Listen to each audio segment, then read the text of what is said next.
یہ ایک دم تو آمد نہیں ہو جاتی، آہستہ آہستہ ہوتی ہے، اور آورد سے اکثر و بیشتر ممکن بھی نہیں ہوتا، لیکن اس کے پیچھے بھی سوچ و بچار، غور و فکر، راتوں کو اسی کش میں گزری میری زندگی کی راتیں، وہ والے مراحل اس میں بھی آتے ہیں۔ آمد نہیں ہوتی تو قبض ہوتی ہے، تو قبض ہوتی ہے تو مروڑ ہوتے ہیں، تو پھر جا کے کہیں یہ ذہنی مروڑ ہے نا سارے، تو پھر جب آمد ہوتی ہے، کشادگی اور انبساط اور انشراح ہوتا ہے، تو پھر عیاشی، پھر بڑا مزہ آتا ہے، پھر نیند بھی بڑی پکی آتی ہے، تو طبیعت کے اندر بھی جو ہے نا وہ ایک جولانی آتی ہے، تو یہ مستی آتی ہے، یہ ذہنی عیاشی، یہ انٹلیکچوئل ہیڈونزم ہے۔ لیکچر کافی سیریس ہو گیا، میں یہاں پہ کچھ اور بھی کہا کرتا ہوں، اب نہیں کہہ رہا، چھوڑ دیا۔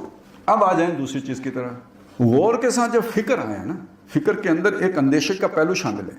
یہ اندیشہ کیا چیز پیدا کرتا ہے؟ ایمان بالآخرہ پیدا کرتا ہے۔ اس اندیشے کے بغیر آپ کی فکر سیدھی نہیں ہو سکتی، فکر اس عیاشی کی طرف جائے گی اگر یہ اندیشہ ساتھ نہیں ہے تو۔ آپ کا ہر لہجہ قیمتی ہو جائے گا، آپ کی ہر آن والعصر ان الانسان لفی خسر والا نقطہ نظر آپ کا ایمان بالآخرہ کے نتیجے میں بنے گا، نہیں تو یہ سارا جو ہے نا آپ عیاشی کے سامان ہو جائے۔ بہت سے لوگوں کے لیے قرآن مجید پر غور و فکر اس ذہنی عیاشی کے لیے ہے، لیکچر دیں گے، نئی بات کریں گے، اس کے نتیجے میں اب تو خیر وہ فالوئنگ اور لائکس اور اس کا بھی چکر پڑ گئے ہیں، لیکن یہ کہ اکثر و بیشتر تو یہ بھی تو ہے نا کہ اس سے وہ لوگوں کو وہ باتیں پسند آتی ہیں۔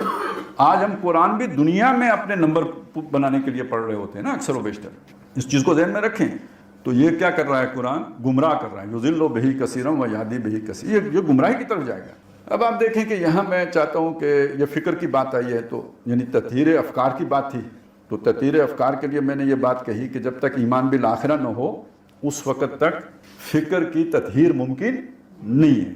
اب ذرا میں علامہ کے دو شعر آپ کو سنا دیتا ہوں۔ وہ یہ جو ہے نا تقابل کرتے ہیں دو آدمیوں کا جن کا پوٹینشل ایک ہے، کہتے ہیں جز با قرآن زیغمی روبائی است، قرآن کے بغیر شعر بھی بس ایک لومڑی بن کے رہ جاتا ہے۔ قرآن کے بغیر ہے تو دنیا کی محبت ہے، دنیا کی محبت ہے تو اس کی جتنی بھی استعداد، پوٹینشلٹیز، کیپیبلٹیز ہیں وہ دنیا کے